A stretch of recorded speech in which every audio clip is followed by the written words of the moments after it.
습니다. 그 사흘 동안 미 핵잠수함이 얼음 밑에 갇혔고 GPS가 먹통이 됐고 캐나다와 독일이 등을 돌렸어요. 동맹이라는 울타리가 72시간 만에 성냥개비처럼 부러졌습니다. 그리고 그 성냥에 불을 붙인 건 다름 아닌 저였죠. 저는 브래들리 씨 할로웨이입니다. 백악관 NSC 경제안보 특별보좌관이었어요. 이었다라고 해야 맞겠군요. 지금은 FBI 취조실 플라스틱 의자가 제 자리니까요. 월스트리트에서 23년간 M&A를 해왔고 국가 간 동맹도 인수합병처럼 다룰 수 있다고 자만했습니다. 숫자는 거짓말을 안 한다고 믿었어요. 한국이 그 숫자를 바꿀 줄은 몰랐습니다. 2026년 2월 9일로 돌아가겠습니다. 그날 아침 워싱턴은 쾌청했어요. 윌라드 인터컨티넨탈 호텔 스위트룸 제12차 한미 방위 비분담금 특별협정 회의장. 저는 회의 시작 30분 전에 도착했습니다. 일부러 그랬어요. 테이블 한가운데에 가죽 파일을 미리 올려놓고 싶었거든요. 그 안에 든 숫자 하나가 오늘의 승패를 결정할 터였습니다. 3,500억 달러. 하나로 450조 원이 넘는 금액이었죠. 한국 국방 예산 8년 치와 맞먹습니다. 이 정도면 비명을 안 지를 수가 없어요. 한국 대표단이 들어왔습니다. 선두에 선 남자, 박진혁. 외교부 북미국장이었죠. 키가 크지도 작지도 않고 표정이 있는 것도 없는 것도 아닌 그런 인상이었어요. 제가 월스트리트에서 제일 싫어하는 타입이었습니다. 감정을 읽을 수가 없으니까요. 하지만 상관없었어요. 오늘은 감정이 아니라 숫자로 끝낼 거였으니까. 저는 파일을 한국 쪽으로 밀었습니다. 일부러 거칠게 밀었어요. 가죽이 테이블 위에서 스르륵 미끄러지며 박진혁 앞에 멈췄습니다. 펴 보십시오. 이건 협상 제안서가 아닙니다. 안보 구독료 고지서예요. 박진혁이 파일을 열었습니다. 첫 장, 3,500억 달러. 숫자 밑에 제가 직접 밑줄을 쳐놨죠. 박진혁의 손가락이 그 숫자 위를 천천히 지나갔습니다. 표정 변화가 없었어요. 눈썹 하나 까딱하지 않더군요. 저는 의자 등받이에 기대며 말을 이었습니다. 거부하실 수도 있죠. 물론이에요. 다만 그 경우 두 가지를 각오하셔야 합니다. 첫째, 한반도 민간 GPS 정밀도를 군사 등급에서 민간 등급으로 하향합니다. 둘째, 동해에 배치된 핵잠수함 3척을 30일 이내에 철수시킵니다. 이게 제 시나리오였어요. GPS 오차가 벌어지면 한국의 물류, 항공, 자율주행, 농업 전부가 흔들립니다. 핵잠수함이 빠지면 동해는 방패 없는 빈집이 되죠. 양쪽을 동시에 조이면 한국은 숨이 막힐 수밖에 없었습니다. 완벽한 압박이었어요. 적어도 저는 그렇게 믿었습니다. 박진혁이 파일을 덮었습니다. 그리고 안경을 벗었어요. 천으로 렌즈를 닦기 시작하더군요. 아주 느리게 한쪽씩. 회의실이 조용해졌습니다. 저쪽 수행원 4명도 이쪽 제 참모진도 숨소리조차 죽이고 있었어요. 박진혁이 안경을 다시 쓰며 입을 열었습니다. 계산이 틀렸습니다. 보좌관님. 목소리에 떨림이 없었어요. 저희는 구독한 적 없습니다. 구독하지 않은 서비스에 요금을 낼 이유는 없죠. 심장이 한 박자 건너뛰었습니다. 비명을 예상했는데 돌아온 건 교정이었어요. 그것도 아주 차갑게. 이런 반응은 23년 경력에서 처음이었습니다.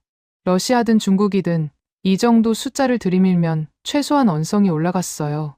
얼굴이 붉어지든 주먹을 쥐든 뭐라도 했습니다. 그런데 박진혁은 렌즈나 닦고 있었어요. 등골이 살짝 서늘해졌지만 저는 그 감각을 무시하기로 했습니다. 아직 카드가 남아 있었으니까요.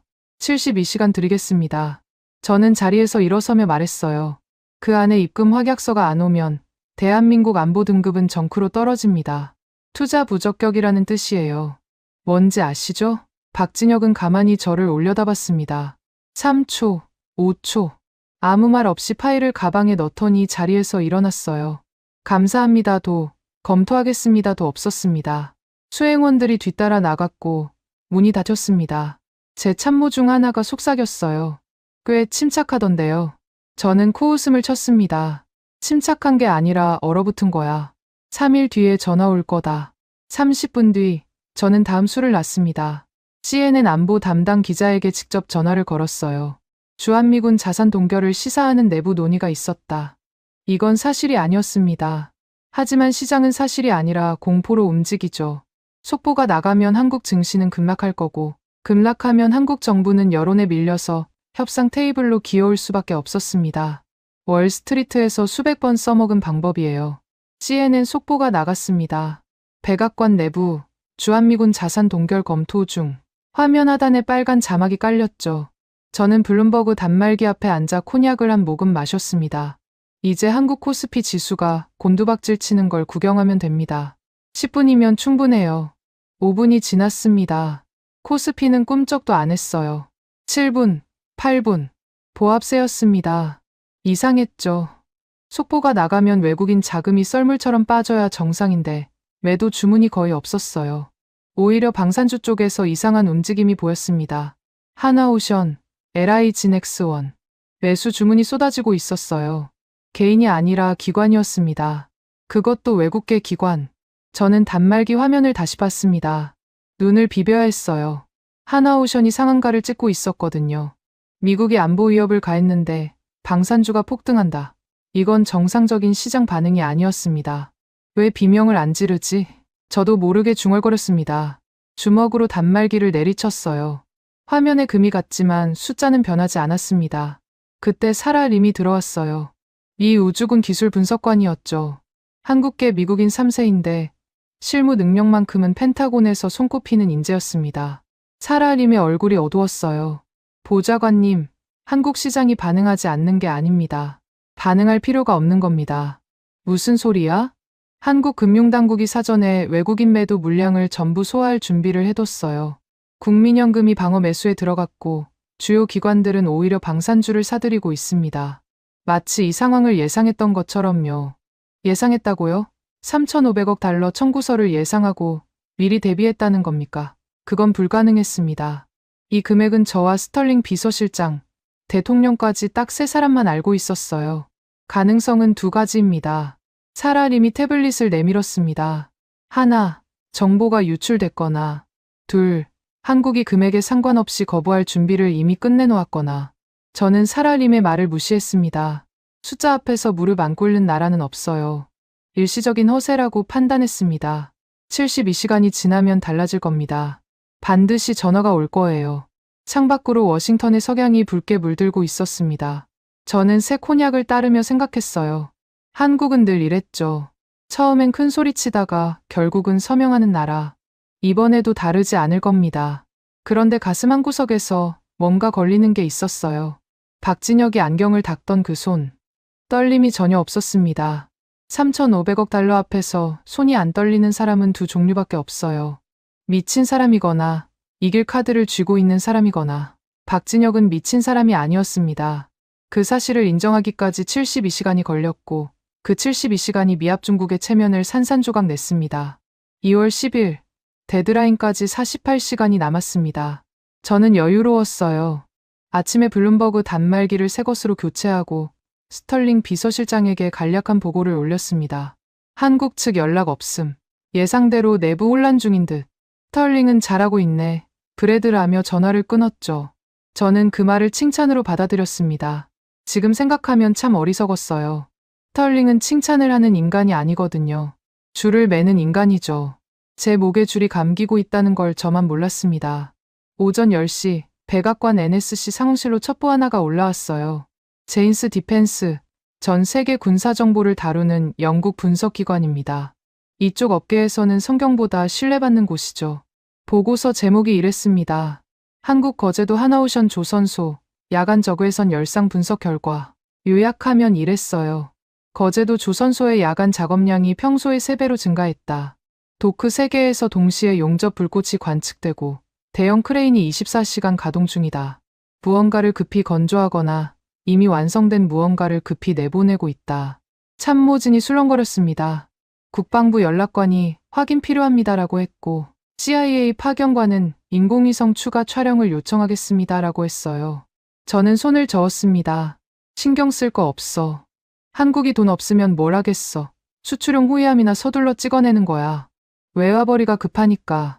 합리적인 추론이었어요. 한국 조선소가 바쁜 건 어제 오늘 일이 아니었으니까요. 저는 거제도 보고서를 파일맨 아래로 밀어 넣었습니다. 그런데 오후가 되자 이상한 일이 벌어졌어요. 한국 외교부에서 공문이 하나 날아왔습니다. 방위비 협상과는 전혀 관계없는 내용이었죠. 수신처가 미 태평양 사령부였어요. 제목은 동해상 특정 해역 작전 구역 조정 요청. 쉽게 말하면 이겁니다. 동해 바다 일부를 비워달라. 저는 공문을 2번 읽었습니다. 3번째 읽을 때 미간이 찌푸려졌어요. 타이밍이 이상했습니다. 3,500억 달러 청구서를 받고 이틀째 아무 답이 없더니 느닷없이 바다를 비워달라고요? 돈 얘기는 한마디도 없이. 이건 2가지로 해석할 수 있었습니다. 하나, 한국이 본질을 흐리려는 시간 끌기 전술. 둘, 한국이 그 해역에서 뭔가를 하려는 실질적 준비. 저는 당연히 전자라고 판단했어요. 돈이 없으니까 딴소리로 시간을 버는 거라고요. 무시해. 공식 답변도 필요 없어. 참모에게 그렇게 지시했습니다. 지금 돌이켜보면 그 공문이야말로 한국이 보낸 마지막 경고였어요. 문 앞에 서서 노크까지 해줬는데 저는 문을 열어보지도 않은 겁니다. 오후 4시쯤이었습니다. 사라림이 또 찾아왔어요. 이번에는 표정이 한층 더 굳어 있었습니다. 태블릿 화면에 소나 분석 데이터가 떠 있었죠. 보좌관님, 한국 해군 잠수함 기지에서 출항 신호가 포착됐습니다. 진해 기지 수중 게이트가 열린 음향이 잡혔어요. 그래서 잠수함이 나갔다는 거잖아. 어디로 갔는지 추적하면 되지. 사라림이 고개를 저었습니다. 그게 안 됩니다. 게이트 개방 음향 이후로 아무것도 안 잡혀요. P-8 초계기가 동해 전역을 훑었는데 소나에 찍히는 건 해양 생물뿐입니다. 고래 2마리하고 참치떼. 저는 피식 웃었어요. 디젤 잠수함이야. 배터리로 움직이는 깡통이라고. 소음을 완전히 지울 수는 없어. 소나 감도를 올려봐. 이미 최대입니다. 보좌관님, 한국 잠수함이 출항한 건 확실합니다. 그런데 바다 위 어디에서도 흔적이 없어요. 이건 단순한 디젤 잠수함의 성능이 아닙니다. 사라림의 목소리에 긴장이 묻어 있었습니다. 하지만 저는 들을 귀가 없었어요. 한국 잠수함이 뭐 어쨌다는 겁니까? 핵추진도 아닌 디젤 깡통이 미국 해군 소나망을 따돌린다. 스텔스 페인트라도 발랐나 보죠. 사라, 지금 우리한테 중요한 건 잠수함이 아니야. 3,500억 달러야. 잠수함은 해군한테 맡기고 자네는 한국 금융시장 동향이나 추적해. 사라림이 잠시 저를 바라봤습니다. 뭔가 더 말하고 싶은 눈이었어요. 하지만 입을 다물고 나갔습니다. 그 눈빛을 저는 기억합니다. 실망도 분노도 아니었어요. 안타까움이었습니다. 경고등이 전부 켜졌는데 운전자가 엑셀을 밟고 있는 꼴을 바라보는 사람의 눈이었죠. 그 시각 경남 거제도에서는 제가 상상도 못한 일이 벌어지고 있었습니다. 하나오션 조선소 3번 도크. 길이 83m, 폭 9.6m의 검은 선체가 조용히 물 위에 떠 있었어요. 장영실함. 한국 해군의 KSSIII 비아치II 3600톤급 잠수함이었습니다. 디젤이라는 분류 때문에 세계 해군 전문가들 사이에서 늘 과소평가받았죠. 하지만 이 잠수함은 디젤이라는 이름을 쓰고 있을 뿐 속은 완전히 달랐습니다. 리튬이온 배터리 완충 상태, 차세대 AIP, 공기부료 추진 시스템 가동 준비 완료. 이 둘이 합쳐지면 3주 이상 수면 위로 올라오지 않고 자망할 수 있었어요. 그리고 소음, 해양 생물 수준이었습니다. 미 해군 소나가 이 잠수함을 탐지하면 화면에는 혹등고래 한 마리가 찍힐 뿐이죠. 최영철 대령이 함교에 서 있었습니다. 장영실함 함장, 말수가 적고 눈빛이 매서운 뼛속까지 군인인 사람이었어요. 출항 명령이 떨어졌을 때 최영철 대령은 승조원들에게 딱 한마디만 했습니다. 우리는 유령이다. 보이지 않고 들리지 않으며 반드시 존재한다. 도크의 불이 꺼졌어요. 장영실함이 소리 없이 미끄러지듯 어둠 속으로 빠져나갔습니다. AIP 시스템이 작동하는 순간 엔진 소음은 주변 해양 소음보다 낮아졌어요. 수심 250m. 그 깊이에서 장영실함은 유령이 됐습니다. 미 해군 P-8 초계기의 소노부이도 해저에 깔린 수중 청음기도 이 잠수함의 존재를 잡아내지 못했어요. 사라림이 제게 보고했던 그 고래 2마리 중 하나가 바로 장영실함이었습니다. 그리고 또 하나, 제가 까맣게 모르고 있었던 일이 있었습니다. 캐나다 국방장관이 비밀 채널을 통해 한국 측에 접촉했어요. 내용은 단도직명이었습니다. 귀국의 유령 잠수함, 실전 배치 수준입니까? 성능 데이터를 공유할 의향이 있습니까? 북극해를 끼고 있는 캐나다로서는 수중 전력이 생명줄이었죠. 미국 핵잠수함에 의존하고 있었지만 그 비용과 정치적 종속이 부담이었던 겁니다. 한국의 잠수함이 정말로 미국 소나를 따돌릴 수 있다면 그건 게임 체인저였어요. 캐나다는 벌써 다른 선택지를 저울질하고 있었습니다. 미국의 가장 가까운 동맹이 미국 몰래 한국에 손을 내민 겁니다. 저는 그 사실을 전혀 몰랐어요. 그날 밤 저는 집무실에서 코냑을 마시며 72시간 타이머를 바라보고 있었습니다. 46시간 남았더군요. 한국에서는 여전히 아무런 연락이 없었습니다. 전화도, 이메일도, 비공식 접촉도 완벽한 침묵이었어요. 보통 이런 침묵은 항복 직전의 신호입니다. 내부에서 격렬하게 싸우고 있다는 뜻이거든요. 강경파와 온건파가 부딪히고 결국 현실론이 이기면 전화기를 드는 거죠. 23년간 봐온 패턴이었어요. 저는 그 경험을 믿었습니다. 하지만 이건 항복 전의 침묵이 아니었습니다. 전투 준비가 끝난 쪽의 침묵이었어요. 총의 장전을 마치고 안전장치에 손가락을 올린 채 상대가 사정거리 안으로 걸어 들어오길 기다리는 침묵. 그 차이를 구분하지 못한 게 제 두 번째 실수였습니다. 첫 번째 실수는 3,500억 달러 청구서를 보낸 것이었고요. 코냑 잔이 비었습니다. 창밖으로 워싱턴의 불빛이 반짝거렸어요. 저는 세 잔을 따르며 생각했습니다. 내일이면 한국이 전화할 거다. 내일이 아니면 모레. 어차피 결과는 같다. 그들은 항상 결국은 서명하는 쪽이었으니까. 바로 그 시각 태평양 수면 아래 250m에서 장영실함이 북쪽을 향해 소리 없이 나아가고 있었습니다. 미 해군의 감시망 한가운데를 지나면서 소나 화면에는 고래 한 마리의 궤적만 남기고요. 데드라인까지 12시간이 남았습니다. 2월 12일 오전 8시. 저는 백악관 집무실에서 밤을 새웠어요. 코냑병은 비어 있었고 재떨이에는 시각 꽁초가 3개 쌓여 있었습니다. 한국에서는 여전히 연락이 없었어요. 60시간째 완벽한 침묵이었습니다. 불안하지 않았냐고요? 솔직히 말하면 조금 흔들리고 있었습니다. 하지만 저는 그 흔들림을 다른 걸로 덮었어요. 분노로요. 이 건방진 것들이 끝까지 버티기를 하겠다는 거군. 좋아. 12시간 뒤에 GPS 정밀도를 떨어뜨리고 핵잠수함 철수 명령을 내리면 그때 비로소 현실을 직시하겠지. 그렇게 스스로를 다독이고 있었습니다. 9시 정각 비서가 노크를 했어요. 보좌관님, 한국 외교부 박진혁 국장이 면담을 요청했습니다. 지금 로비에 와 있습니다. 심장이 뛰었습니다. 왔구나? 결국 왔어. 저는 넥타이를 고쳐매고 의자에 깊이 앉았어요. 일부러 서류를 펼쳐놓고 바쁜 척을 했습니다. 이럴 때 여유를 보여주는 게 중요하거든요. 돈을 가져온 쪽이 아니라 받는 쪽이 갑이라는 걸 각인시켜야 합니다. 박진혁이 들어왔어요. 이틀 전과 똑같은 남색 양복, 똑같은 무표정. 수행원 없이 혼자였습니다. 손에는 서류 가방 하나만 들려 있었죠. 저는 속으로 계산했어요. 가방 크기로 봐서 문서 2-3장 정도. 입금 확약서 치고는 얇지만 예비 합의서라면 충분한 두께였습니다. 앉으시죠. 박 국장. 박진혁이 의자에 앉았습니다. 등을 곧게 펴고 가방을 무릎 위에 올려놨어요. 저는 팔짱을 끼며 물었습니다. 입금증 가져오셨습니까? 냉소를 섞었어요. 일부러요. 상대를 작게 만드는 가장 쉬운 방법은 그의 목적을 내가 먼저 규정해버리는 겁니다. 너는 돈을 가져오러 온 사람이야. 그 프레임 안에 가두면 이기는 거죠. 박진혁이 가방 지퍼를 열었습니다. 문서가 나왔어요. 하나, 둘, 딱 2장이었습니다. 박진혁이 첫 번째 문서를 테이블 위에 놓았어요. 저는 제목을 읽었습니다. KPS 전면 가동 통보. 한국형 위성항법 시스템 전면 가동 통보. 글자가 눈에 들어오는데 의미가 머리에 닿지 않았습니다. KPS. 한국이 독자 위성항법을 가동한다고. 저는 이 시스템에 대해 들어본 적이 있었어요. 브리핑 자료 맨 뒤쪽에 한두 줄 적혀 있었죠. 한국.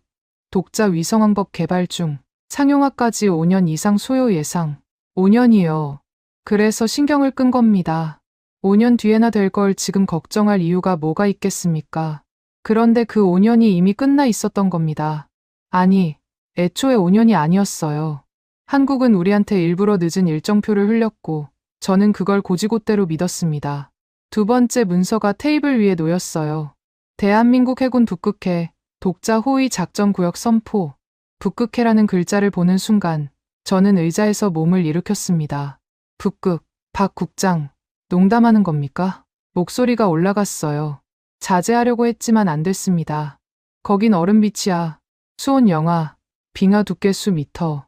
디젤 잠수함이 들어가면 못 나옵니다. 산소가 바닥나기 전에 얼음에 갇혀서 관짝이 되는 거예요. 제가 아는 상식이었습니다. 북극해 작전은 핵잠수함의 영역이에요. 원자로가 있으니까 산소를 전기분해로 만들고 무한정 잠항할 수 있죠. 디젤은 다릅니다. 배터리가 떨어지면 수면 위로 올라와서 엔진을 돌려야 해요. 그런데 수면이 얼음으로 덮여 있으면 끝입니다. 그래서 어떤 나라도 디젤 잠수함으로 북극해에 들어가는 모험을 하지 않았어요. 박진혁이 저를 바라봤습니다. 여전히 무표정이었어요. 이 사람은 감정 조절을 하는 게 아니라 애초에 감정 자체가 작동하지 않는 것 같았습니다. 장영실급은 리튬이온 배터리와 AIP 시스템을 탑재하고 있습니다. 3주 이상 잠항이 가능해요. 3주, 21날. 저는 그 숫자를 머릿속에서 굴려봤습니다. 북극해 작전에서 3주면 충분했어요. 작전 해역까지 진입하고 임무를 수행하고 복귀하는데 2주에서 3주. 핵잠수함이 아닌 디젤 잠수함으로 그게 된다면 그건 세계 해군사에서 전례가 없는 일이었습니다. 하지만 저를 진짜로 무너뜨린 건 다음 말이었어요. 박진혁이 가방에서 태블릿 하나를 꺼냈습니다. 화면을 켜더니 제 앞으로 밀었어요. 화면에 음파 그래프가 떠 있었습니다. 주파수 분석 차트, 데시벨 곡선, 시간축, 소나 데이터였어요. 저는 이 분야 전문가가 아니지만 차트 위에 영어로 적힌 라벨 3개는 읽을 수 있었습니다. USS CAN, USS 티악슨, USS 스프링필드.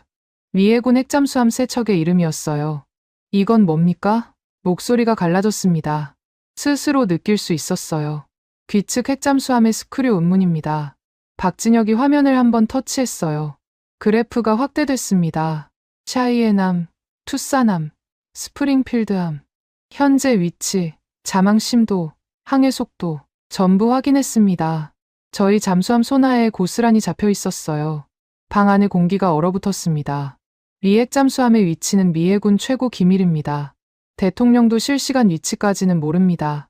태평양 사령관과 잠수함 사령관, 그 위 합참의장 정도만 알고 있는 정보예요. 그걸 한국이 쥐고 있다고요.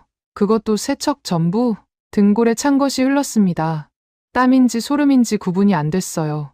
이건 불법 정보 수집입니다. 동맹국의 군사기밀을 무단으로 탈취한 거예요. 제 목소리가 높아졌지만 제가 흔들리고 있다는 걸 박진혁은 알고 있었을 겁니다. 진짜 화가 난 사람은 소리를 지르지 않거든요. 소리를 지르는 건 겁이 난 사람이에요. 박진혁이 태블릿을 도로 가져가며 말했습니다. 탈취가 아닙니다. 우리 잠수함이 작전 해역에서 자연스럽게 수집한 데이터예요. 국제법상 공해에서의 음향 탐지는 합법입니다. 한마디 한마디가 메스처럼 정확했어요. 감정이 실려있지 않았기 때문에 더 날카로웠습니다. 화를 내면 반박할 수 있었어요. 하지만 사실을 나열하는 사람 앞에서는 할 수 있는 게 없었습니다. 그리고 보좌관님, 박진혁이 의자에서 일어서며 말했어요. 방위비 3,500억 달러건에 대해 저희 입장을 말씀드리겠습니다. 드디어 저는 마른 침을 삼켰습니다. 항복이든 반격이든 답이 나오는 거였죠. KPS 기술 사용료가 있습니다. 현재 동아시아 해역에서 미군 함정과 항공기가 활용하고 있는 위성항법 보정 데이터 상당 부분이 저희 인프라에 기대고 있다는 건 알고 계시죠? 여기에 북극해 호위 작전 비용을 더하면 상당한 금액이 산출됩니다. 박진혁이 서류 가방에서 종이 한 장을 더 꺼냈어요. 3번째 문서였습니다. 숫자가 빼곡하게 적혀 있었죠. 항목별 산출 근거, 연간 사용량, 단가. 이 금액을 3,500억 달러와 상계 처리하면 오히려 미국 측이 저희에게 지불해야 할 잔액이 남습니다. 상계 처리, 서로의 채권을 맞대어 퉁치겠다는 겁니다. 3,500억 달러를 내놓으라는 협박에 아, 그래요? 그러면 우리 기술 쓰는 값하고 퉁칩시다라고 맞받아치는 거예요. 월스트리트에서 이런 카운터 펀치를 날리려면 실물 자산이 뒷받침돼야 합니다. 허풍으로는 안 돼요. 그리고 박진혁의 눈을 보는 순간 이건 허풍이 아니라는 걸 알았습니다. 이건 동맹에 대한 배신입니다. 저는 소리를 질렀습니다. 정확히는 비명에 가까웠어요. 테이블을 내리칠 뻔했지만 참았습니다. 마지막 체면이었죠. 박진혁이 서류 가방을 닫았습니다. 단추를 채우고 의자를 밀어 넣었어요. 한치의 흐트러짐도 없었습니다. 배신이라고 하셨습니까? 문 쪽으로 걸어가면서 박진혁이 말했어요. 뒤를 돌아보지 않았습니다. 동맹에 3,500억 달러짜리 고지서를 날리는 것. 그게 배신 아닙니까? 문이 닫혔습니다. 저는 빈 의자를 바라봤어요. 박진혁이 앉았던 자리에는 주름 하나 남지 않았습니다. 마치 아무도 앉지 않았던 것처럼. 테이블 위에는 두 장의 문서만 덩그러니 놓여 있었어요. KPS 전면 가동 통보, 북극해 독자 작전 구역 선포, 그리고 상계 처리 명세서. 손이 떨렸습니다. 23년 만에 처음이었어요. 콘약을 따르려는데 병목이 잔에 부딪혀 딸깍거렸습니다. 전화기를 집어들었어요. 스털링 비서실장에게 전화해야 했습니다. 상황이 예상과 다르게 흘러가고 있다고, 한국이 우리가 모르는 카드를 쥐고 있다고, 지금이라도 데드라인을 늦춰야 한다고. 하지만 스털링에게 그런 말을 하는 순간 제 자리는 끝이었어요. 스털링은 실패를 보고하는 사람을 용서하지 않거든요. 저는 전화기를 내려놓았습니다. 그리고 스스로에게 말했어요. 허세야. 한국이 아무리 기술이 있어도 미합 중국의 GPS를 대체할 수는 없어. KPS가 뭔지 세계가 알기까지 몇 년이 걸릴 거야. 지금은 우리가 스위치를 쥐고 있어. 스위치. GPS 정밀도를 떨어뜨리는 스위치. 그걸 누르면 한국은 물류가 마비되고 항공이 흔들리고 자율주행이 멈춥니다. 민간 경제가 흔들리면 정부도 버틸 수 없어요. 이게 마지막 카드였습니다. 12시간 뒤 저는 그 스위치를 눌렀습니다. 그리고 그 순간 세상이 뒤집어졌어요. 무릎을 꿇은 건 한국이 아니었습니다. 눈이 멀어버린 건 미합 중국이었어요. 데드라인이 끝났습니다. 2026년 2월 12일 오후 8시 한국에서 입금 확약서는 오지 않았어요. 전화도 이메일도 비공식 접촉도 없었습니다. 72시간 동안 완벽한 무응답이었죠. 저는 그걸 모욕으로 받아들였습니다. 3,500억 달러를 무시했다는 것보다 미합 중국의 최후 통첩을 씹었다는 사실이 더 치가 떨렸어요. 집무실에 혼자 앉아 있었습니다. 책상 위 모니터 2대가 켜져 있었고 왼쪽에는 블룸버그 단말기, 오른쪽에는 국방부 보안통신 터미널이 떠 있었어요. 손가락이 키보드 위에서 멈춰 있었습니다.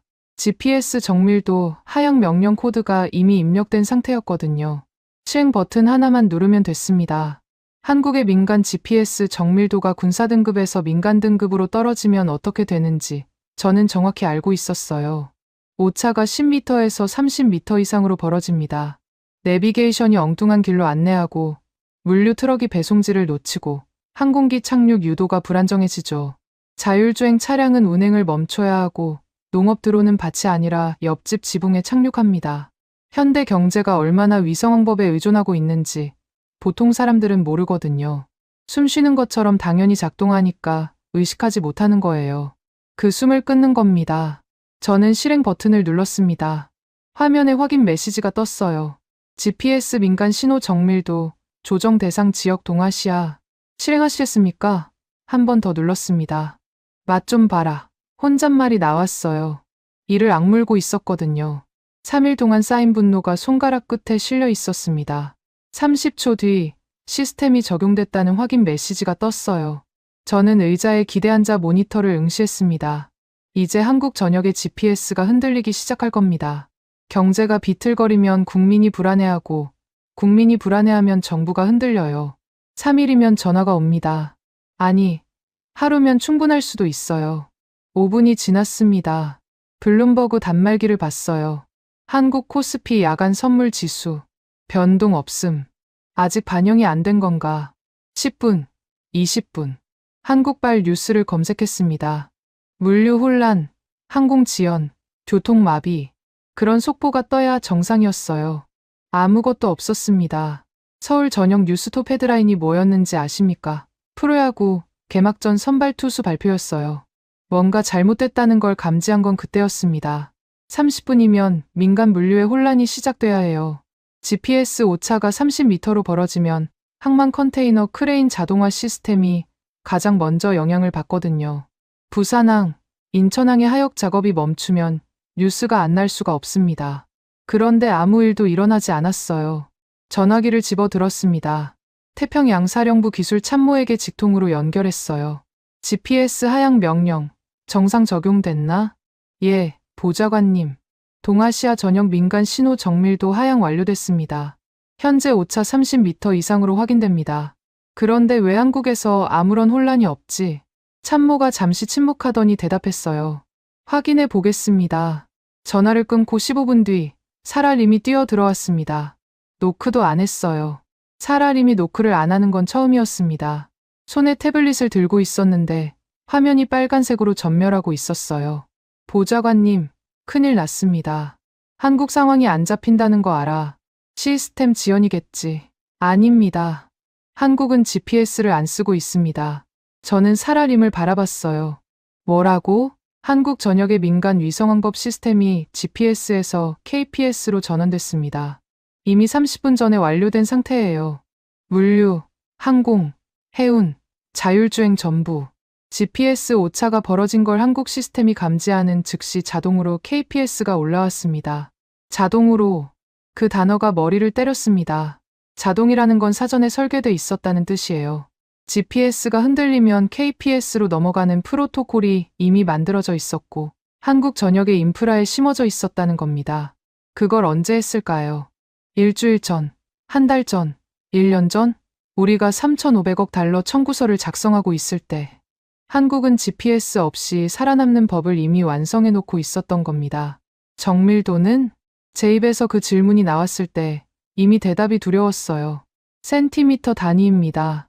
GPS 군사 등급보다 정밀해요. 센티미터. 미국 GPS의 민간 정밀도가 10m, 군사 등급이 1m 안팎인데 한국의 KPS는 센티미터 단위라고요. 그건 GPS를 대체하는 수준이 아니었습니다. 압도하는 수준이었어요. 저는 의자 팔걸이를 움켜쥐었습니다. 손톱이 가죽에 파고들었어요. 그런데 재앙은 거기서 끝나지 않았습니다. 사라림이 태블릿을 넘겼어요. 두 번째 화면이 떴습니다. 미 해군 통신 상태 현황판이었죠. 북극해 작전 구역에 배치된 함정 목록이 쭉 나와 있었는데 그중 하나가 빨간색으로 깜빡이고 있었습니다. USS 샤이엔함 위성 링크가 두절됐습니다. GPS 하향 명령의 영향이 예상보다 넓게 퍼졌어요.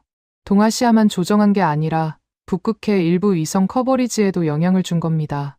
샤이엔함이 현재 위치한 해역이 공교롭게도 그 사각지대에 걸려 있었어요.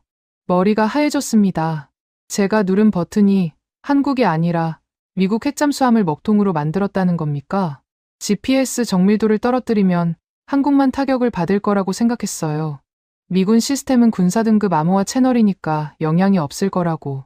하지만 북극해의 위성 환경은 달랐습니다. 극지방은 위성 궤도가 수렴하면서 신호가 겹치고 거기다 슈퍼 블리자드까지 몰아치고 있었어요. 민간 신호를 건드린 게 군사 채널의 보정 데이터까지 흔들어버린 겁니다.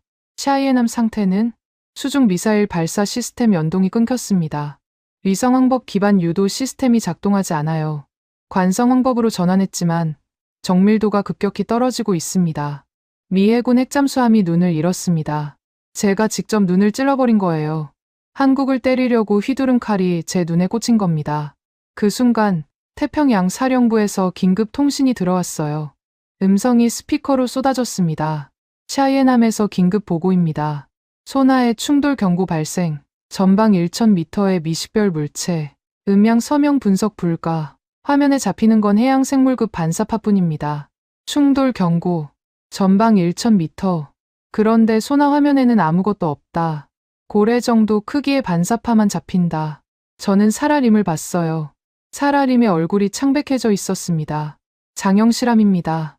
사라림이 중얼거렸어요. 한국 잠수함이 샤이엔함 바로 아래를 지나가고 있는 겁니다. 소나에 안 잡히는 이유는 소음 수준이 해양 생물과 구분이 안 되기 때문이에요. 기술적으로 이건 불가능해야 합니다. 3,600톤짜리 잠수함이 이 정도 소음 수준을 유지한다는 건 보좌관님, 우리가 알고 있던 한국의 기술 수준이 완전히 틀렸다는 뜻입니다. 스피커에서 샤이엔함 함장의 목소리가 다시 흘러나왔습니다. 평소 침착하기로 유명한 사람이었는데 목소리가 미세하게 떨리고 있었어요.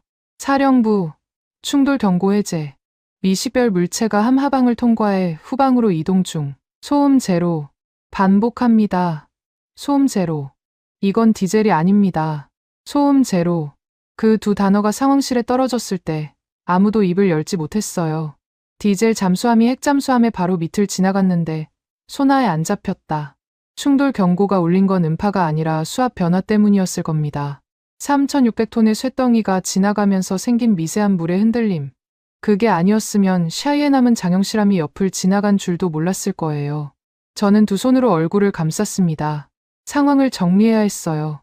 첫째, GPS를 떨어뜨렸더니 한국은 KPS로 갈아타서 아무 타격이 없다. 둘째, 오히려 미핵 잠수함이 위성 링크를 잃고 먹통이 됐다. 셋째, 한국 잠수함이 미핵 잠수함 코앞에서 유령처럼 움직이고 있는데 우리는 탐지조차 못한다. 보좌관님, 사라림이 조용히 말했습니다. 우리가 눈을 잃었습니다. 그리고 저들은 어둠 속에서 우리를 보고 있어요. 사라림의 말이 정확했습니다. 눈을 가린 건 한국이 아니라 우리 자신이었어요. 제가 누른 그 버튼이 우리의 눈을 찔렀고 한국은 그 어둠 속에서 제 손바닥 위에 글씨까지 읽고 있었습니다. 전화벨이 울렸어요. 스털링 비서실장이었습니다. 브래드, CNN의 샤이에남 통신 두절 뉴스가 나가려고 하네. 무슨 일이야? 설명해야 했습니다. GPS를 건드렸더니 우리 잠수함이 먹통이 됐다고. 한국은 독자 시스템으로 멀쩡하다고. 한국 잠수함이 우리 핵잠수함을 농락하고 있다고. 하지만 그 말이 입에서 나오지 않았어요. 이 모든 게 제 판단이었으니까요. 제가 청구서를 보냈고, 제가 GPS를 건드렸고, 제가 한국을 과소평가했습니다. 처리 중입니다. 비서실장님. 그 한마디가 전부였어요. 스털링은 3초쯤 침묵하더니 전화를 끊었습니다. 그 3초가 사형선고 같았어요. 스털링이 침묵하는 건 생각하고 있다는 뜻이거든요. 무엇을 생각하느냐고요? 누구의 목을 자를지요. 모니터를 다시 봤습니다. 샤이에남의 상태 표시등이 여전히 빨간색으로 전멸하고 있었어요.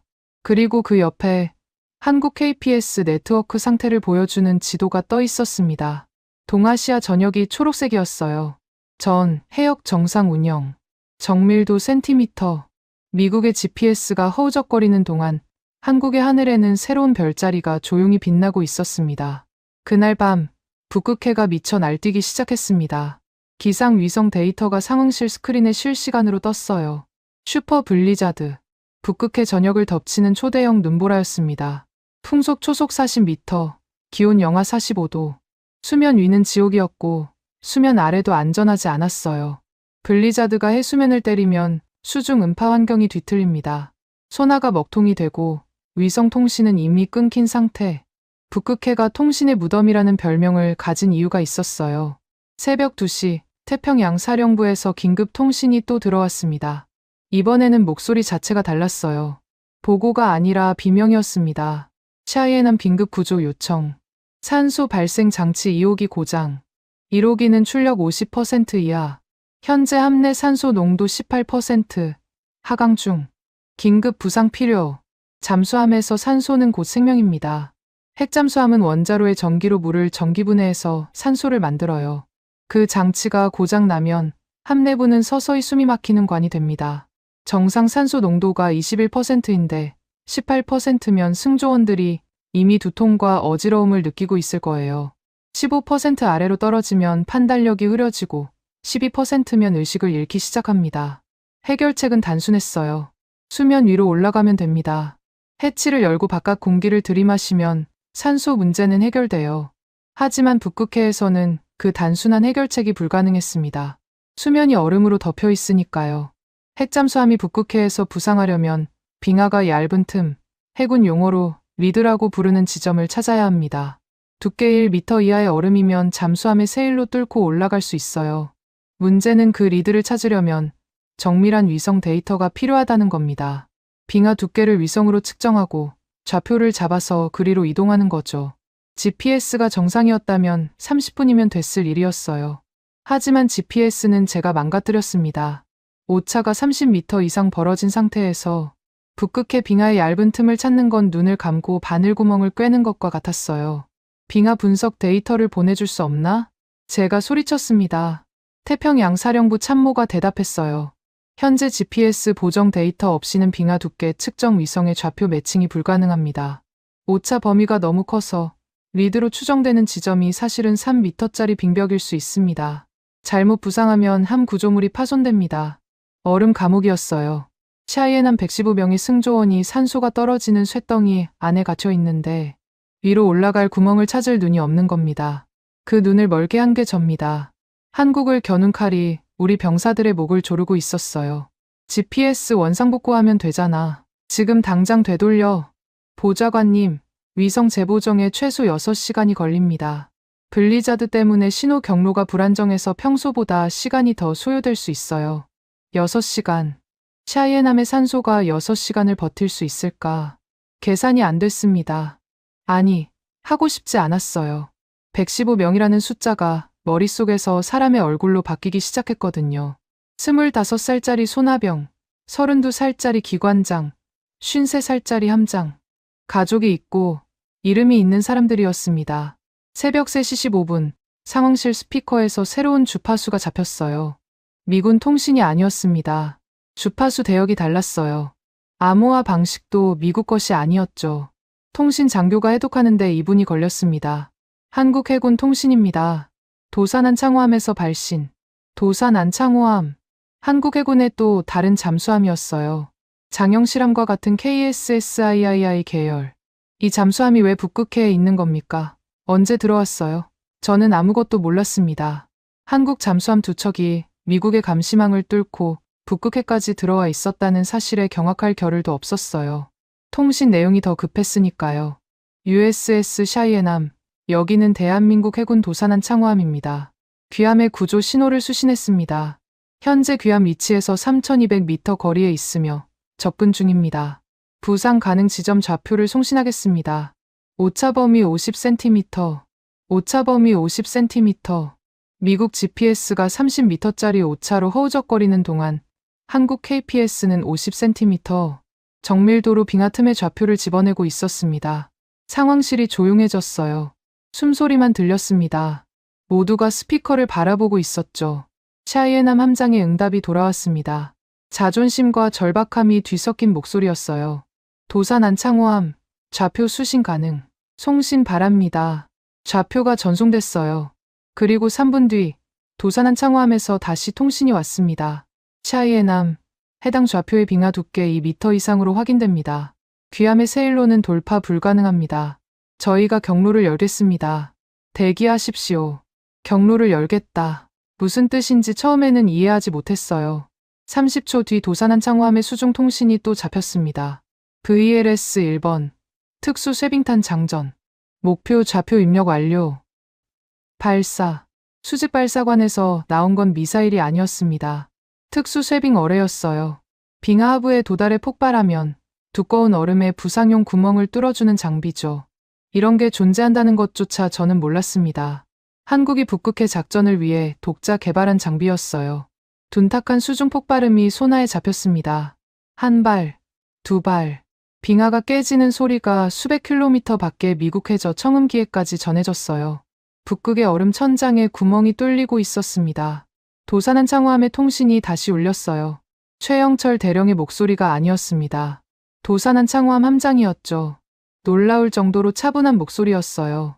미국 함정, 부상 경로가 확보됐습니다. 좌표를 재송신합니다. 올라오십시오. 산소 농도가 떨어지고 있습니다. 그 목소리에는 조롱도, 우월감도, 연민도 없었어요. 오직 한 가지, 직업적 침착한 뿐이었습니다. 군인이 군인을 구하는 목소리. 그게 더 뼈아팠어요. 적어도 비웃었다면 화라도 낼 수 있었을 텐데. 샤이에남이 천천히 부상하기 시작했습니다. 한국이 뚫어준 구멍을 향해 한국이 보내준 좌표를 따라서 세계 최강 미해군의 핵잠수함이 자신들이 디젤, 깡통이라고 무시했던 한국 잠수함이 만들어준 숨구멍으로 올라가고 있었어요. 115명의 목숨이 한국의 기술에 매달려 있었습니다. 부상 성공. 샤이에남의 세일이 깨진 빙하 사이로 솟아올랐다는 보고가 들어왔을 때 상황실에서 누군가 안도의 한숨을 내쉬었어요. 115명 전원 생존. 해치가 열리고 북극의 차가운 공기가 함내부로 쏟아져 들어갔을 겁니다. 영하 40도의 바람이었지만 승조원들에게는 세상에서 가장 달콤한 공기였겠죠. 하지만 끝이 아니었습니다. 사라림이 태블릿 화면을 저한테 돌려 보여줬어요. 영상이 재생되고 있었습니다. 고화질 항공 촬영. 샤이에남이 빙하 틈 사이로 부상하는 장면이 위에서 내려다보는 각도로 찍혀 있었어요. 얼음이 깨지고 검은 세일이 솟아오르고 하얀 증기가 피어오르는 장면. 영화 같은 화면이었습니다. 이건 뭐야? 어디서 나온 영상이야? 한국 잠수함에서 띄운 드론입니다. 구조 과정 전체를 촬영했어요. 드론. 블리자드 속에서 드론을 띄웠다고요? 초속 40m 바람 속에서. 그건 일반 드론으로는 불가능했어요. 한국이 어떤 드론을 쓴 건지 모르겠지만 그 영상은 이미 전 세계 해군 상황실로 전송되고 있었습니다. 전송을 차단해. 당장. 늦었습니다. 보좌관님. 한국이 국제해양 긴급구조 채널로 송출했어요. 공식 채널입니다. 차단하면 오히려 미국이 구조 방해로 국제법 위반에 걸립니다. 화면 속에서 샤이해남의 승조원들이 해치 위로 올라오고 있었어요. 얼굴이 하얗게 질려 있었습니다. 산소 부족으로 비틀거리는 사람도 있었죠. 그 옆에서 도산한 창호함이 부상해 나란히 떠 있었고 한국 승조원들이 방한복을 건네주고 있었습니다. 태극기가 북극의 바람에 펄럭이고 있었어요. 저는 화면을 껐습니다. 아니, 끄려고 했어요. 손이 말을 안 들었습니다.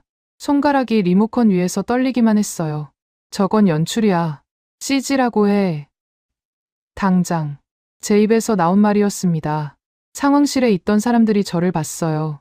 아무도 대답하지 않았습니다. 그 시선들 속에서 저는 읽었어요. 동정도 아니고 분노도 아닌 그냥 끝났다는 걸 아는 사람들의 눈이었습니다. 사라 림만 저를 똑바로 바라보고 있었어요.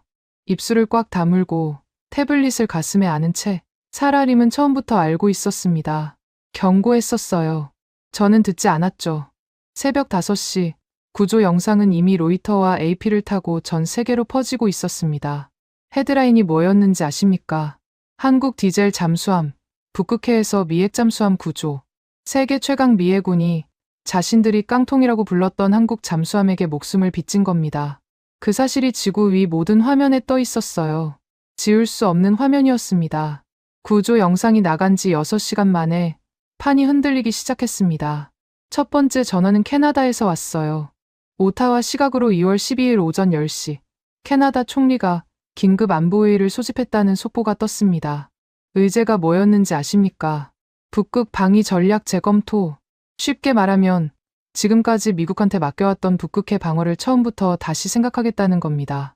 저는 처음에 크게 걱정하지 않았어요. 캐나다는 나토 동맹국이고 미국의 가장 가까운 이웃입니다.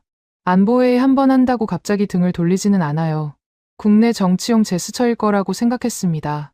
구조 영상 때문에 여론이 시끄러우니까 뭔가 하는 척 보여주는 거라고요. 오후 2시 캐나다 국방장관이 기자회견을 열었습니다. 저는 상황실 스크린으로 생중계를 봤어요. 국방장관 얼굴이 굳어 있었습니다. 원고를 읽는 게 아니라 외운 문장을 한마디씩 내뱉는 표정이었어요. 큰 결정을 내린 사람의 얼굴이었죠. 오늘 새벽 전 세계가 북극해에서 벌어진 구조 작전을 목격했습니다. 대한민국 해군이 미국 핵잠수함 승조원 115명의 생명을 구했습니다. 빙하 아래 영하 40도 슈퍼 블리자드 한가운데서요. 이 작전은 한 가지 사실을 증명했습니다. 북극을 지킬 수 있는 능력은 국가의 크기가 아니라 기술의 깊이에 달려 있다는 것을. 여기까지는 괜찮았어요. 외교적 수사니까요. 문제는 다음이었습니다. 캐나다 정부는 차기 잠수함 사업 CPSP의 기존 경쟁 입찰을 전면 취소합니다. 그리고 대한민국과 수의계약 방식의 단독 협상에 돌입할 것을 발표합니다. 규모는 60조 원입니다. 수의계약, 경쟁 입찰 없이 한국이랑만 계약하겠다는 겁니다. 60조 원. 캐나다 해군 역사상 최대 규모의 단일 방산 계약이었어요. 미국, 프랑스, 영국, 독일. 이 사업에 입찰했던 세계 방산 강국들이 한꺼번에 탈락한 겁니다. 아무런 기술 평가도 가격 비교도 없이 북극해 영상 하나가 수십 페이지짜리 제안서 수백 개를 날려버린 거예요. 저는 전화기를 집어들었습니다. 캐나다 대사 직통 번호를 눌렀어요. 신호음 3번 만에 대사가 받았습니다. 대사, 이건 나토 규격 위반이야. CPSP는 나토 상호운용성 기준에 따라 나토 회원국 장비를 우선 검토하게 돼 있어. 한국은 나토 회원국이 아니잖아. 최대한 차분하게 말하려고 했습니다. 하지만 목소리에 칼이 서 있었을 거예요. 캐나다 대사는 3초쯤 침묵했어요. 그리고 대답했습니다. 규격이요? 할로웨이 보좌관님. 대사의 목소리가 낮아졌어요. 화가 나 있었습니다. 어젯밤 우리 나토 동맹의 핵잠수함이 얼음 밑에서 질식해 가고 있었습니다. 나토 규격에 맞는 구조 함정이 어디 있었습니까? 미국은 어디 있었어요? GPS를 망가뜨려 놓고 자기네 잠수함도 못 구하던 미국이 지금 우리한테 규격 타령을 합니까? 전화기를 쥔 손에 힘이 빠졌어요. 대사의 말이 틀리지 않았거든요. 규격, 동맹, 상호은 용성. 다 맞는 말이에요. 하지만 얼음 밑에서 죽어가는 사람한테 규격이 무슨 의미가 있겠습니까? 목숨을 구해준 쪽이 규격 밖에 있다면 규격이 틀린 거죠. 대사, 이건 선례가 됩니다. 나토 방산 질서 자체가 흔들려요. 선례를 만든 건 우리가 아니라 귀국입니다. 동맹에 3,500억 달러를 청구하고 GPS를 무기로 쓴 선례. 그 선례를 먼저 걱정하시죠. 전화가 끊겼습니다. 저는 수화기를 내려놓고 한참 동안 벽을 바라봤어요. 캐나다가 등을 돌렸습니다. 미국의 가장 오래된 동맹, 가장 긴 국경을 공유하는 이웃 나라가 60조 원이라는 숫자는 단순한 금액이 아니었어요. 미국 안보 시장에 대한 불신임 투표였습니다. 그리고 캐나다는 시작에 불과했어요. 오후 4시 호주발 뉴스가 떴습니다. 호주 해군 참모 총장이 서울을 방문했다는 속보였어요. 방문 목적이 기자들에게 공개됐습니다. 호주의 핵잠수함 도입이 지연되고 있는 상황에서 한국의 재래식 잠수함 기술이 현실적 대안이 될 수 있는지 긴급 검토하겠다. 공식 발표 전에 이미 서울에 가 있었어요. 구조 영상이 나간 지 6시간 만이었습니다. 비행기 시간을 생각하면 영상이 나가기도 전에 출발한 겁니다. 호주도 이 상황을 예견하고 있었다는 뜻이었죠. 호주 해군 참모 총장이 기자단 앞에서 한마디 했습니다. 핵잠수함만이 답이라는 고정관념은 어젯밤 북극해에서 깨졌습니다. 한국의 기술이 증명한 건 크기가 아니라 조용함이 전장을 지배한다는 사실입니다. 이 발언이 나간 직후 블룸버그 단말기가 미쳐 돌아갔어요. 미국 방산 대장주들이 동시에 무너지기 시작했습니다. 록히드 마틴, 노스롭 그루먼, 제너럴 다이내믹스. 장중 낙폭이 7%를 넘겼어요. 이유는 단순했습니다. 캐나다 60조 원이 날아갔고 호주가 흔들리고 있었어요. 두 나라 모두 미국 방산업체에 수십조 원 규모의 계약을 예정해 둔 고객이었거든요. 그 고객이 한꺼번에 한국을 돌아보기 시작한 겁니다. 반대편은 축제였어요. 한국 코스피장이 열리자마자 방산주가 수직 상승했습니다. 하나오션 상한가, LIG 넥스원 상한가, 현대로템, 한국항공우주. 전부 사자 주문이 쏟아졌어요. 외국계 기관이 앞다투어 한국 방산주를 쓸어 담고 있었습니다. 나흘 전 제가 CNN에 속보를 흘려서 한국 증시를 폭락시키려 했던 게 기억나십니까? 그때 눈 하나 깜짝 안 하던 한국 시장이 이제는 승리의 환호를 지르고 있었어요. 오후 6시 스털링 비서실장에게서 전화가 왔습니다. 브래드, 대통령이 격노하고 있네. 비서실장님, 제가 직접 보고 드리겠습니다. 상황 수습 방안이 있습니다. 거짓말이었어요. 수습 방안 같은 건 없었습니다. 하지만 시간이 필요했어요. 무언가를 만들어내야 했거든요. 필요 없어. 스털링의 목소리가 차가웠습니다. 평소의 느긋한 말투가 아니었어요. 내일 상원 군사위에서 긴급 청문회가 열리네. 의제는 한미 방위비 협상 실패 경위. 증인은 자네야, 브래드. 청문회. 그 단어가 내장을 쥐어짰습니다. 워싱턴에서 청문회 증인석에 앉는다는 건 재판 피고인석에 앉는 것과 같아요. 변호사가 없다는 점만 빼면. 비서실장님, 이건 제 독단이 아니었습니다. 모든 과정에서 비서실장님의 승인이 있었습니다. 3초간 침묵이 흘렀어요. 그 침묵이 대답이었습니다. 스털링은 제 무덤을 파기 시작한 거예요. 승인. 무슨 승인? 그런 문서는 어디에도 없을 겁니다. 스털링은 전화로만 잘하고 있네라고 했을 뿐 서면 지시를 남긴 적이 없었어요. 23년간 월스트리트에서 살아남은 저도 워싱턴의 꼬리 자르기만큼은 당해본 적이 없었습니다. 전화가 끊겼어요. 저는 의자에 주저앉아 창밖을 봤습니다. 워싱턴의 저녁 하늘이 붉었어요. 나흘 전에도 이 창에서 석양을 봤습니다. 그때는 콘약을 마시며 한국의 항복을 기다리고 있었죠. 지금 그 콘약 병은 비어있고 항복한 건 한국이 아니라 이 방에 앉아있는 저였습니다. 블룸버그 단말기 화면이 눈에 들어왔어요. 미국 방산주는 피를 흘리고 있었고 한국 방산주는 하늘을 찌르고 있었습니다. 같은 화면, 같은 숫자. 나흘 전에는 이 숫자들이 제 무기였는데 지금은 전부 저를 겨누고 있었어요. 안보의 우산이 찢어진 겁니다. 찢어진 우산 밑에서 비를 맞고 있는 건 전 세계에 방패를 팔아온 미합 중국이었어요. 고객들은 더 튼튼한 방패를 찾아 떠나고 있었습니다. 미련 없이 빠르게. 다음 날 세계는 더 빠르게 돌아갔습니다. 저만 멈춰 있었어요. 2월 13일 아침 베를린에서 뉴스가 터졌습니다. 독일 연방경제부 해운물류 차관 게르하르트 슐츠가 한국 대표단과 전략 동맹 협정에 서명했어요. 명칭이 KPS 및 배터리 기술 전략 동맹이었습니다. 위성왕법과 잠수함용 리튬이온 배터리 두 가지를 묶은 패키지 협정이었죠. 독일이 한국 기술을 통째로 사겠다는 선언이었어요. 슐츠라는 인물을 저는 알고 있었습니다. 유럽 관료 중에서 가장 냉정하다는 평가를 받는 사람이었어요. 동맹의 의리 같은 건 서류철에도 넣지 않는 타입이죠. 오직 숫자와 실익만 봅니다. 그런 사람이 한국을 선택했다는 건 감정이 아니라 계산으로 결론이 났다는 뜻이었어요. 서명식 직후 기자회견이 열렸습니다. 슐츠가 연단에 섰어요.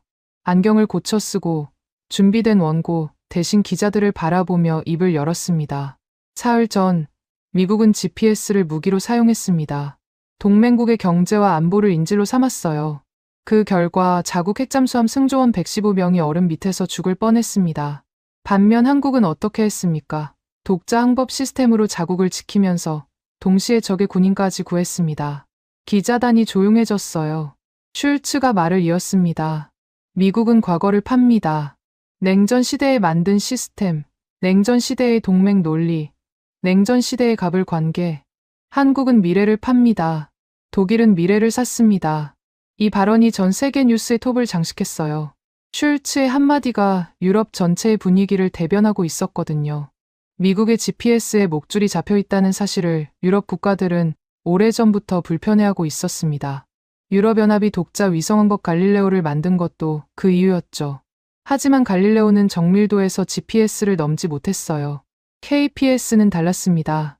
GPS를 넘어선 최초의 시스템이었고 실전에서 증명까지 마쳤죠. 유럽 입장에서는 미국의 목줄을 끊을 수 있는 첫 번째 현실적 대안이 나타난 겁니다. 그리고 그 파장은 항구에서 터졌어요. 독일 서명 직후 유럽 주요 항만에서 초유의 사태가 벌어졌습니다. 로테르담, 함부르크, 앤트워프. 유럽 3대 항구에서 동시에 KPS 인증 시스템 도입을 발표한 거예요. 입항하는 선박이 KPS 수신기를 탑재하고 있는지 확인하는 절차였습니다. 탑재하지 않은 선박은 입항 우선순위에서 밀려났어요. 대기 시간이 이틀에서 사흘로 늘어났습니다. 한국, 독일, 캐나다 선박은 KPS 인증을 받고 신속 통과. 미국 선박은 줄을 서서 기다려야 했죠. 사실상 미국 봉쇄였어요. 총 한 발 안 쏘고 선언 하나 없이 항만 입항 절차 하나로 미국 해운을 옥죄기 시작한 겁니다. 미국 해운업계가 비명을 질렀어요. 화물선이 유럽 항구 앞에서 3일씩 대기하면 물류 비용이 천문학적으로 올라갑니다. 냉장 컨테이너 안에 식품은 썩어가고 자동차 부품은 공장에 도착하지 못했어요. 이 소식이 뉴욕 증시 개장과 동시에 반영됐습니다. 미국 해운 관련주 주가가 하루 만에 40% 폭락했어요. 슈퍼마켓 체인 주가도 흔들렸습니다. 물류 대란이 소비자 물가를 끌어올릴 거라는 공포가 퍼졌거든요. CNN이 백악관 앞 시위 장면을 내보냈어요. 피켓에 뭐라고 적혀 있었는지 아십니까? GPS를 무기로 쓴 정부가 우리 밥상을 무너뜨렸다. 그 시위를 보면서 저는 알았어요. 이건 외교 문제를 넘어서 내정 문제가 됐다는 걸. 국민 생활이 흔들리면 의회가 움직입니다. 의회가 움직이면 누군가의 머리가 잘려요. 그리고 그 머리는 항상 가장 시끄러웠던 사람의 것이죠. 오후 2시 상원 군사위원회 긴급 청문회가 열렸습니다. 증인석에 앉은 건 저였어요. 카메라 수십 대가 제 얼굴을 비추고 있었습니다. 전국 생중계였죠. 위원장이 첫 질문을 던졌습니다. 할로웨이 보좌관, 당신은 대한민국에 3,500억 달러를 청구했고 GPS를 무기로 사용하도록 결정했습니다. 그 결과 미 해군 핵잠수함이 북극해에서 고립됐고 미국 해운업계는 역사적 손실을 기록했으며 캐나다와 독일이 한국으로 돌아섰습니다. 당신이 3,500억 달러를 벌어보려다가 미합 중국의 100년 패권을 날린 겁니다. 반박해야 했어요. 하지만 무슨 말로 반박하겠습니까? 사실이었으니까요. 저는 마이크에 입을 가까이 대고 말했습니다. 위원장님, 모든 결정은 국가 이익을 위한 판단이었습니다. 한국의 기술 수준에 대한 정보가 부족했던 부분은 인정합니다만 위원장이 제 말을 잘랐어요. 정보가 부족했다고요? 사라림 분석관이 수차례 경고 보고서를 올렸다는 기록이 여기 있습니다. 당신이 묵살한 겁니다. 가슴이 철렁했어요. 사라림의 보고서가 청문회 증거로 제출돼 있었습니다. 한국 KPS의 기술 수준, 잠수함 소음 데이터, 시장 방어 태세, 전부 사전에 경고됐던 내용이었어요. 제가 디젤 깡통이라며 무시했던 그 보고서들이 지금 저를 조여오고 있었습니다. 바로 그때 상황실 모니터에 백악관 브리핑룸이 떴어요. 스털링 비서실장이 연단에 서 있었습니다. 긴급 성명을 발표한다고 했죠. 청문회 도중에 백악관이 성명을 내는 건 극히 이례적인 일이었어요. 의원들도 화면을 돌아봤습니다. 스털링이 입을 열었어요. 목소리가 침통한 척하고 있었습니다. 저는 그 어조를 알아요. 스털링이 누군가를 버릴 때 쓰는 톤이거든요. 이번 사태는 브래들리 할로웨이 보좌관의 독단적이고 무책임한 판단에서 비롯되었습니다. 백악관은 3,500억 달러 청구나 GPS 무기화를 승인한 적 없습니다. 이에 할로웨이 보좌관을 즉시 해임하며 관련 수사를 FBI에 의뢰합니다. 전국에 생중계되고 있었어요. 수천만 명이 보는 앞에서 스털링은 모든 죄를 제 등에 올렸습니다. 독단적 범죄, 승인한 적 없다. 한 글자도 사실이 아니었어요. 스털링은 매 단계마다 전화로 잘하고 있네라고 했습니다. 대통령 앞에서 고개를 끄덕였어요. 하지만 증거가 없었습니다. 전화 녹음도, 서면 지시도, 이메일도 없었어요. 스털링은 처음부터 흔적을 남기지 않았던 겁니다. 23년 월스트리트에서 살아남은 저를 워싱턴 정치가 잡아먹었어요. 청문회장이 웅성거렸습니다. 카메라가 제 얼굴로 줌인하는 게 느껴졌어요. 저는 물잔에 손을 뻗었지만 잡지 못했습니다. 손가락이 잔 옆을 스치고 지나갔어요. 떨리고 있었거든요. 1시간 뒤, 저는 집무실로 돌아왔습니다. 아니, 더 이상 제 집무실이 아니었죠. 보안요원 2명이 문 앞에 서 있었어요. 짐을 쌀 시간으로 30분이 주어졌습니다. 책상 서랍을 열었어요. 코냑병, 시각 케이스, 가족 사진. 가족 사진을 꺼내다가 멈췄습니다. 아내에게 뭐라고 말해야 할까? 아이들한테는요. 보안요원이 다가왔어요. 손을 내밀었습니다. 아이디 카드 반납해 주십시오. 백악관 출입 카드를 건넸어요. 4년 동안 제 가슴에 달고 다녔던 카드였습니다. 플라스틱 한 장이 이렇게 무거울 줄 몰랐어요. 복도를 걸어 나오는데 모니터가 보였습니다. CNN이었어요. 화면이 둘로 나뉘어 있었습니다. 왼쪽은 백악관 앞시위 장면, 오른쪽은 북극해 위성 사진이었어요. 북극해 사진에 화살표 2개가 찍혀 있었습니다. 하나는 한국 장영실함, 하나는 캐나다 해군 함정. 연합훈련을 실시하고 있다는 자막이 떠 있었어요. 미국 함정은 어디에 있었냐고요? 수십 해리 밖에서 옵저버로 지켜보고 있었습니다. 초대받지 못한 겁니다. 미국이 주인이었던 바다에서 미국이 손님이 돼 있었어요. 저는 백악관 후문으로 나왔습니다. 겨울비가 내리고 있었어요. 우산이 없었습니다. 비를 맞으며 차를 기다리는데 뒤에서 발소리가 들렸어요. 돌아봤습니다. 사라림이었어요. 사라림은 우산을 쓰고 있었습니다. 제게 씌워주지는 않았어요. 그냥 옆에 서서 파일 하나를 내밀었습니다. 연민도 없었고 조롱도 없었어요. 그냥 담담했습니다. 보좌관님이 말씀하셨죠. 데이터는 거짓말을 안 한다고. 파일을 받았어요. 표지에 대한민국 방위비 협상 결과 보고서라고 적혀 있었습니다. 이게 그 데이터입니다. 사라림이 돌아섰어요.